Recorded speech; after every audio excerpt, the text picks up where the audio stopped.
আফগানিস্তানের কিন্তু এখনো সমীকরণ আছে সেমিফাইনাল খেলার। আর অস্ট্রেলিয়ার সাথে যেভাবে তারা গতকালকে 273 রানের টার্গেট দিছে, তো সেখানে জবাবে নেমে অস্ট্রেলিয়া যেভাবে ম্যাচ শুরু করছে, তারা 12 ওভারে করে নিছে 100 রান। তো তাহলে আপনি দেখেন বৃষ্টি বৃষ্টি উল্টো বাঁচিয়ে দিছে আফগানিস্তানকে। বৃষ্টি হওয়ার কারণে বেঁচে গেল আফগানিস্তান, না হলে ম্যাচের বাড়িতে চলে যেত। এখন তো একটা সুযোগ আছে আফগানিস্তানের, সমীকরণ এখন একটা আছে। তো সেমিফাইনাল খেলার তো দুজনে দুই দুই পয়েন্ট করে পাইছে। ওদিকে অস্ট্রেলিয়া আছে 1 নম্বরে। অস্ট্রেলিয়ার টার্গেট যেভাবে মায়ের শুরু করেছিল মনে হয় 20 ওভারে ম্যাচ উইন করে ফেলতো গতকালকে অস্ট্রেলিয়া আফগানিস্তানের সাথে। তো সেখানে তারা আবার আফগানিস্তান অবগমন করছে, তারা ইজি দুইটা ক্যাচ ছেড়ে দিয়েছে শুরুতে, তারা টার্গেটের ক্যাচ একটা ছেড়ে দিয়েছে, না হলে তারা কিন্তু ম্যাচ করতে পারতো। সেখানে সেখানে অন্য সমীকরণ দেখা যেত। তো সেখানে ওদিকে আবার পাকিস্তানেরও সমস্যা। এখানে পাকিস্তানের মাটিতে বৃষ্টি হলে ম্যাচটা মানে শুরু হওয়ার কোনো খবর থাকে না, কি একটা অবস্থা। তো আমাদের মিরপুরেও তো আর ভালো হয়, মানে বৃষ্টি একবার হলে এরপরে আবার সাথে সাথে কয়েক ঘন্টা পর খেলা শুরু হয়ে যায়। আর অথচ পাকিস্তানে এর আগেও সাউথ আফ্রিকা অস্ট্রেলিয়ার ম্যাচ হয় নাই, বৃষ্টি হয়েছে ঠিক আছে, বৃষ্টি তো পরে বন্ধ হয়ে যায়, তো এরপরে আর ম্যাচ শুরু হওয়ার কোনো খবর থাকে না, মানে পানি পরিষ্কার করতে করতে তারা দিন শেষ শেষ হয়ে যায়। তো সেখানে গতকালকেও সেম অবস্থা হয়েছে।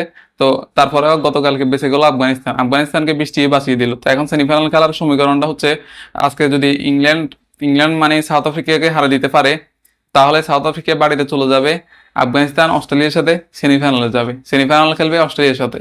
এবার তারা এখন চেয়ে থাকবে ইংল্যান্ডের দিকে। ইংল্যান্ড একমাত্র ভরসা আফগানিস্তানের। এবার ইংল্যান্ড সাউথ আফ্রিকাকে হারাতে পারে কিনা দেখা যাক।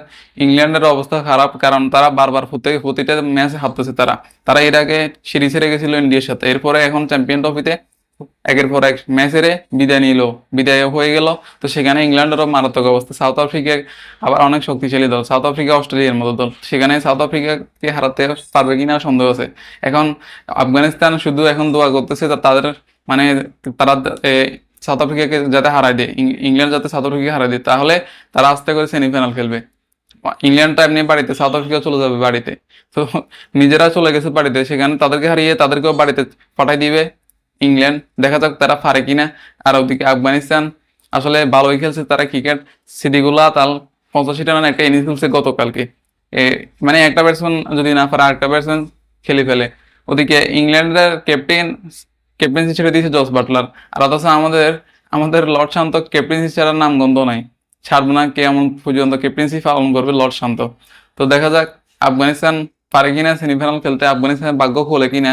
আসলে পাকিস্তানের কি একটা অবস্থা, মানে বৃষ্টি হলে পুরো অবস্থা খারাপ হয়েছে তাদের। বৃষ্টি মানে পানি শুকাতে শুকাতে দিন চলে যায়, একটা ম্যাচ শুরু হবে পরে আবার শুরু হবে, সেটার কোনো আর খবর পাকিস্তানের থাকে না। অস্ট্রেলিয়া যেভাবে ম্যাচ শুরু করছিল গতকালকে, মানে আফগানিস্তান আরো উল্টো লজ্জিত ভাবে ম্যাচ হতো, লজ্জিত। তো সেখানে তাদেরকে বৃষ্টি বাঁচায়